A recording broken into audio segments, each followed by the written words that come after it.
All right, so for my virtual ones, y'all were staying on the same notes. Over nomenclature, we're at the very end, and we'll take a quiz over that on Friday, and then we will not have a big unit test over that. We've already tested over the nomenclature, so we're going to stick with that. But the notes are in your classroom, and also the practice is in your classroom too. All right, so I think we're almost to, if you look at your notes, I think we're on the very last page where it says empirical formulas. That's what we're going to be working on today.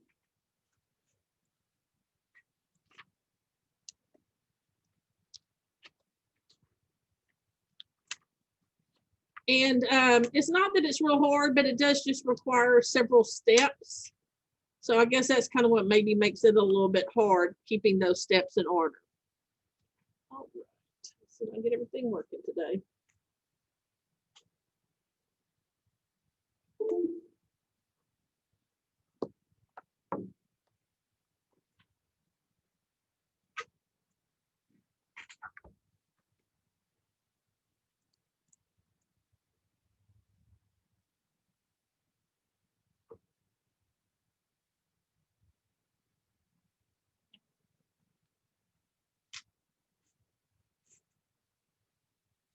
All right, so when we start off, we'll start off talking about the empirical formulas.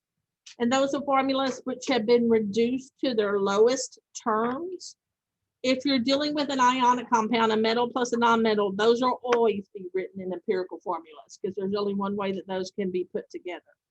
So if we look at a couple of things, if I have C6H12O6, y'all know that's the formula for glucose. That would not be considered an empirical formula because if you look at your subscripts, they can all be divided by 6. They're not reduced as much as they can be. So this would be a molecular formula, also called a true formula. And then if I take this and I divide everything by 6, I end up with CH2O. I just took my subscripts and divided them by 6. And this would be my empirical formula because it's reduced down as much as possible. It's kind of like whenever you studied all the different molecules in biology, and it talked about a monomer and then a bunch of them being put together for a polymer. It's kind of similar to that.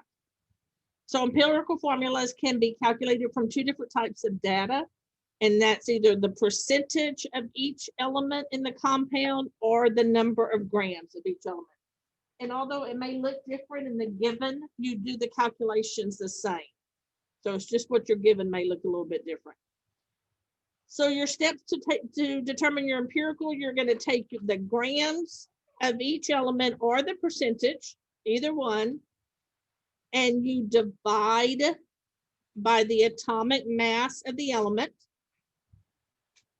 And when you get that answer, you want to leave it in at least 4 sig figs at that point. If you go really below 4 sig figs, then it ends up possibly messing up your calculations, because what we're trying to do when we go through these calculations are figure out what the subscripts are for the compound that we're working with. So after we've done that, you'll end up with however many answers. It will be equal to how many elements are in the compound.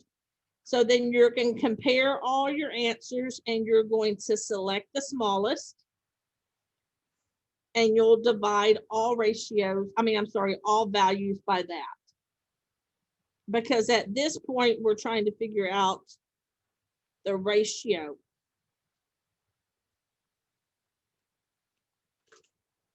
of the elements to each other.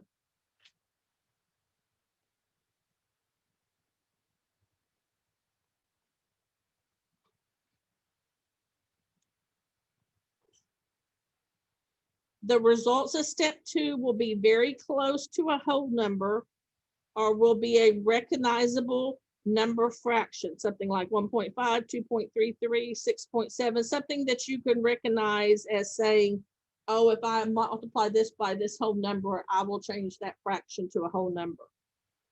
So remember, at this point, we're trying to find the subscripts.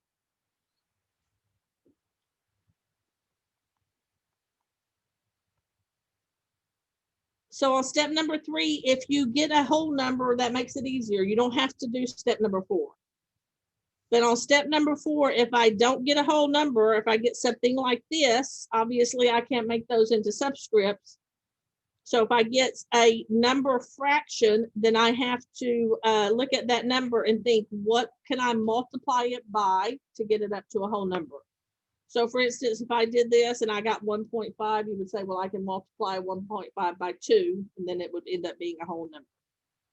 And if you have to do that step, you have to multiply all values by that number. So once you've done either step 3 and you got a good whole number, or if you've had to do step 4 to get a whole number, you will use these whole numbers as your subscripts for the compound that you're looking at. And don't be surprised if you get a really large compound whenever you're dealing with organic compounds. What does it mean if something's organic? It's not. And that it's not synthetic for sure, but it contains a specific element. Does anybody remember? Carbon, exactly. So something like C6H12O6, depending on how many of those you put together, you can get a lot really large subscripts. So you could possibly get very large subscripts. All right, so that's the written steps. To me, that's always sounds worse than if we actually work a problem. So let's take those steps and flip over to your back of your paper and look at a couple of problems. All right, we will start off with example number 1. So I have 100 grams of a compound, and that compound is made up of 22.43 grams of carbon, 6.54 grams of hydrogen, 44.8598 grams of oxygen, and 26.1682 grams of nitrogen. So I have carbon, hydrogen, oxygen, and nitrogen. Those are my elements in the compound, and I like to just jot them down. And then we're trying to figure out what the subscripts are, whether they have subscripts or if they just have a 1, which we wouldn't write. You write the elements in that compound just in the same order that they were given to you in the problem. And now we got to start all of our work. And I can tell you it helps to kind of stay organized with these. So I'm going to start with my carbon. I have 22.430 grams of carbon. And I'm going to divide that by the molar mass of carbon off the periodic table, which is 12.01. Remember, 2 places behind the decimal when you take that off the periodic table. So if I do that, I get 1.868. And I'm going to leave that in 4 sig figs like we talked about. Then I'm going to go to my next element, which is hydrogen. And here it says I have 6.542 grams of hydrogen, and I'm going to divide that by the molar mass of 1 hydrogen, which is 1.01. And I get 6.477. And then we go to the next one. So you can see the more elements in the compound, the more work you do. My oxygen, 44.8598 divided by oxygen, which is 16.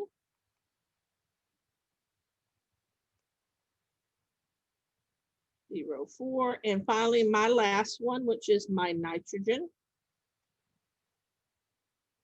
26.1682 divided by nitrogen has a mass of 14.01, and I get 1.868. Okay. So remember, these numbers right here that came from the problem, the numbers in the denominator is just the molar mass of just 1 atom of that element. All right, so that tells me how many moles I have of each of these, but now I'm interested in the ratio. So this is the point where I pick my lowest number, and you can see that I have 1.868. That's going to be my lowest number. So I divide everything by that. gives me 1. 1.868 gives me 3.5. 1.868 for my oxygen gives me 1.5, and then my nitrogen gives me another 1.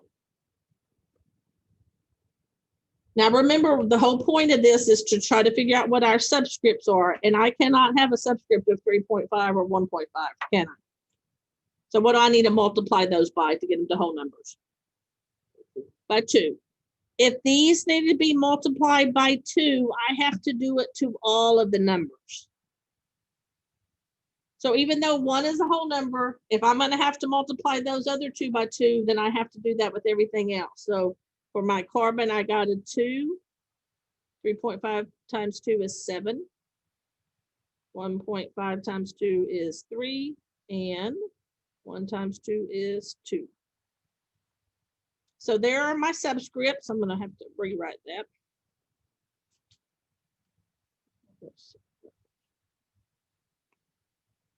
So I'm going to write it down here because I can erase it, but y'all don't want to write it here. So my formula would be C2. H, for my H, I got 7. For my O, I got 3. And for my N, I got 2. And that would be my empirical formula. So like I said, it's not like any one step is that hard. It's just several steps to go through. And the more elements you have, like this one, 4 elements, that definitely is going to take a little bit longer. Does anybody have any questions on where we got any of those numbers from? Do y'all have any questions, my virtual people?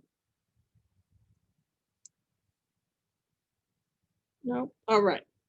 We're gonna do another example and then we'll go back and talk about molecular. So let's come down and we'll look at number 2. And work through that one also. And this one I'm looking also for my empirical again. I have 26.8% tin, 16% chlorine, and 57.2% iodine. So all I've done right there is I just wrote down my 3 elements in the order they were given to me. Now I need to figure out what their subscripts are. Whether it's given to me in grams like the last problem, or whether it's like this in percents, you're going to work them the same way. Okay. So for my 10, which is SN, I'm going to take my percent, which is 26.8, and divide it by the molar mass of 10, 118.71. Remember, that's just straight off the periodic table. 0.2258. Keeping it at least 4 sig figs right there. And then I go to my chlorine. And I have 16% or 16 grams. So I'm going to divide it by 35.45. And I got 0.4513. And then my last one, my iodine,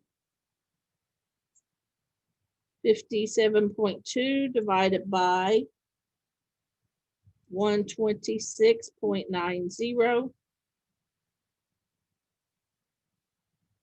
0.4507. All right, so remember that's our first step, figuring out how many moles. So now what's going to be my next step? Anybody remember? Divide by my smallest number. So that would be my 0.2258, right? So divide everything by that.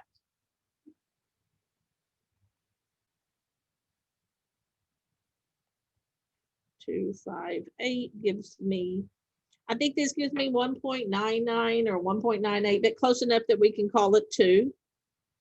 And same thing here, 0.2258. This also gives me something very close to 2. So those are nice whole numbers. So this one will be a little easier. I don't have to do that step of multiplying them to make them in whole numbers. So these are ready to go. So those are going to be my subscripts. SN, and we would never write a 1. CL 2, and then I 2. And that would be my empirical for that compound. I am, yes, sir. My voice isn't used to having to talk all day. So anybody have any questions where I got any of those numbers? All right, let's jump back and look at molecular, which you'll have to flip back to the front page. And molecular is actually an easier part of this too. I'll leave that just for a second in case anybody needs to finish copying it down. Which one? The right here? No, that's a 1 because that was my smallest number. So when I divided it by itself, it would be 1. And then see, notice here that I didn't write the 1 because we don't, yeah. All right. So molecular is sometimes called the true formula.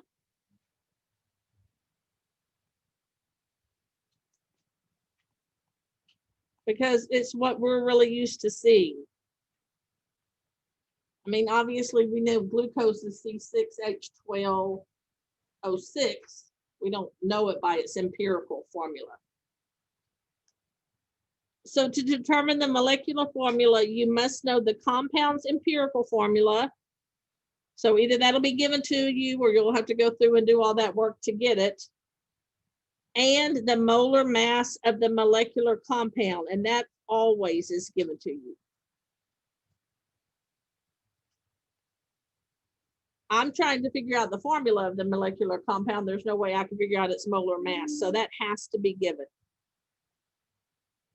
So calculate the mass of the empirical formula, which you've either already found or if it's easier, it will be given to you. Divide the known molar mass of the molecular formula by the molar mass of the empirical formula, and this equals N, we'll call it N. And then you multiply that number, which is your N, by the subscripts on the empirical to get the subscripts for the molecular. Once again, when it's put in words, it sounds a lot worse than it actually is. But you're going to want to cite, you're solving for a small n, and that's, I'm going to put M for molar mass of the whole compound, molecular. And I'm going to put in there that this is given. That's your top number is always going to be given to you. And somewhere it has to be given to you in the word problem. And you divide that by the molar mass of just the empirical. And then once you've done that, you will take your empirical formula and you'll apply that in. So just like we've done before, it will be subscript by subscript. N may be equal to 1. And all that means is if N is equal to 1, then that means your empirical formula is the same thing as your molecular formula. And that can happen. And it's always that way for ionic compounds. N should not be less than 1. If you get less than 1, then that means you flipped these two. Because your molecular should always be the same or larger than your empirical. All right, so let's look at that. A lot of words. It's really not too bad once you actually do it.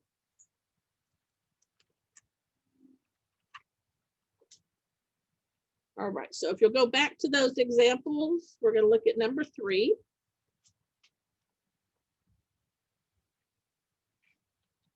All right, so this one says the molar mass of a compound is 181.50. So that's the molar mass of the whole compound. The empirical formula is C2HCl. And I wanted to see what is the molecular formula. So my N is going to be the molar mass of the compound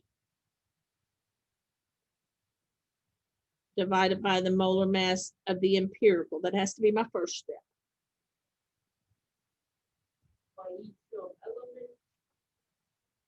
To get the molar mass, is that what you're asking me? Yeah, that's what we'll have empirical. So remember, the molar mass of your compound has to be given to you in the problem. So that's where the 181.50 comes.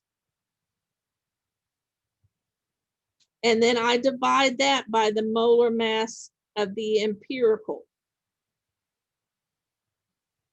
which is 60.48. And remember, when we talk about molar mass, that's whenever we would do, so this is my empirical. Remember to get the molar mass, that set process where I said, all right, I have 2 carbon and each one is 12.01.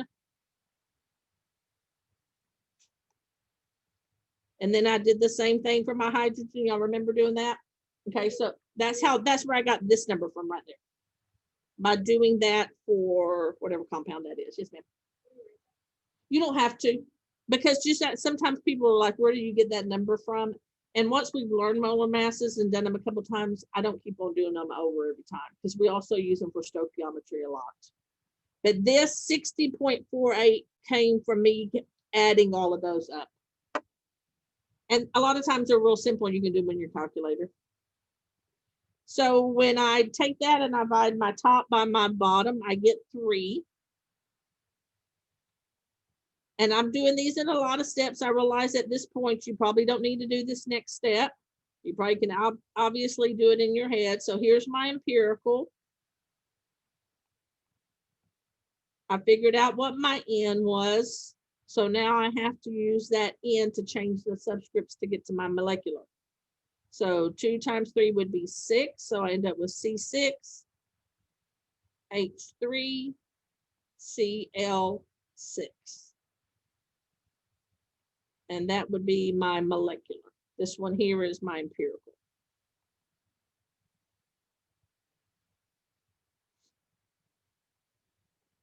Remember that your molecular should always be larger than your empirical or the same. It should never be anything that had smaller subscripts.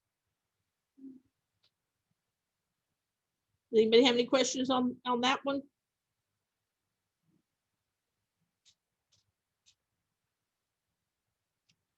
Virtual, do y'all have any questions on that? Or have I got any of the numbers or anything?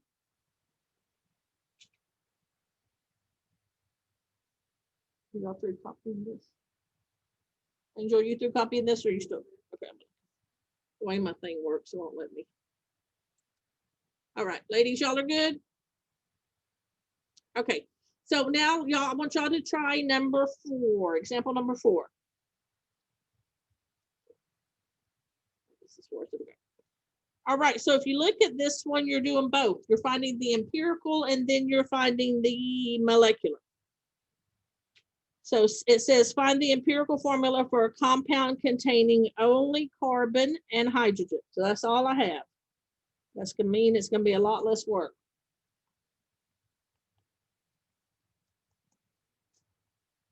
So we know it contains 84.21 of the carbon percent, or if I assume 100 grams, and that would also be my grams.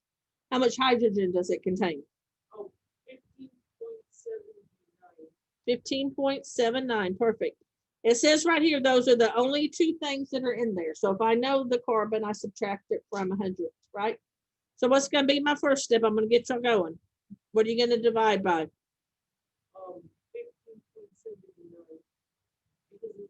Well, we're not quite to that step yet. You jumped ahead a little bit. What do we do before that? Divide by what?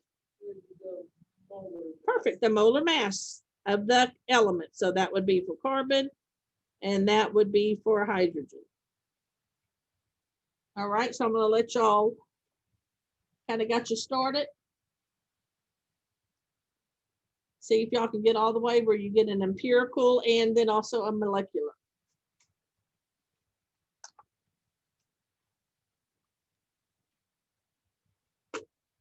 think that one was distracting one.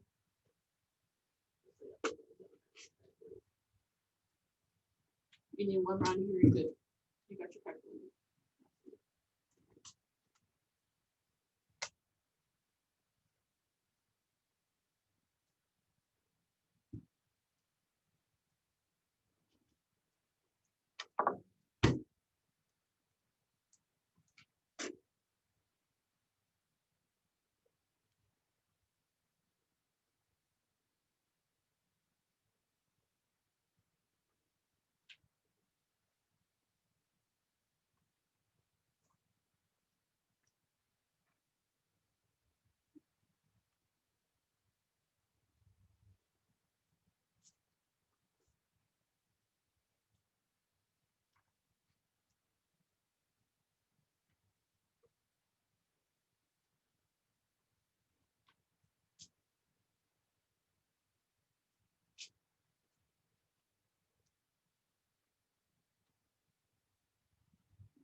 That? Oh, you got? You already got both of them?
So what did somebody get for empirical?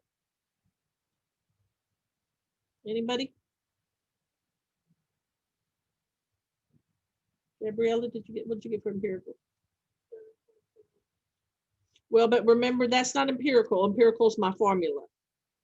So like empirical would be like your C and your hydrogen and what subscripts you had with them. I got them, the number one. Perfect. And the 8, I multiplied it by 4 and I got what's plus 9. The number 9. But I think what did you get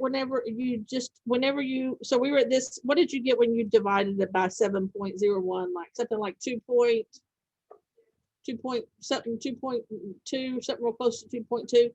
Yeah, we'll just call that 2. Okay. So Angel, you didn't have to do that other step. So with that being said, if I'm gonna give you, when I do the quizzes, I'm gonna make sure it's very, lost my word I wanted to use. It's very evident, you know, something like 1.5 or 6.67, something very evident that you need to do that step. Because 2.2 is a little iffy. I'm not gonna try to trick y'all with it, okay? But when we got to this step, our smallest number was 7.01. So that's where I got my 1 from. And this was close enough that we could call it 2. So this would be my empirical. And then anybody get take the next step? Anybody get the molecular?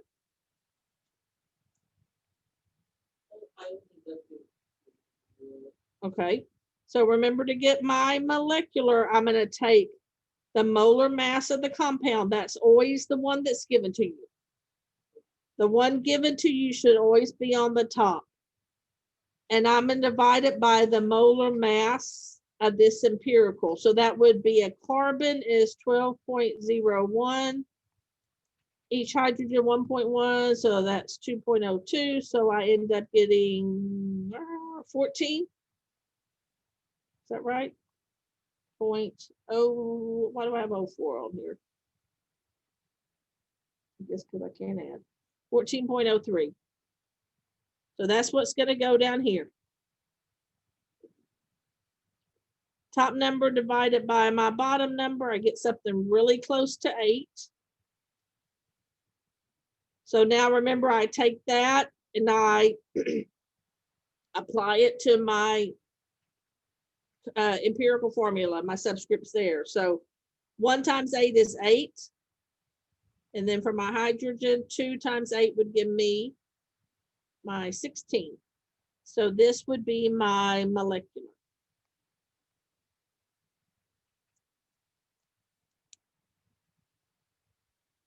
So this one, as you can see, is a harder problem because you're not given the empirical. So you have to figure out all the empirical first, and then you have to figure out the molecular. So that makes it a little bit longer on your problem there. All right, on your practice, you have quite a bit on your practice you can work with. And I think we got a little bit of time before the bell rings. You'll have a quiz over it on Friday. So this is your the practice is just practice, Angel. Remember, because I give you the answer so you can check yourself.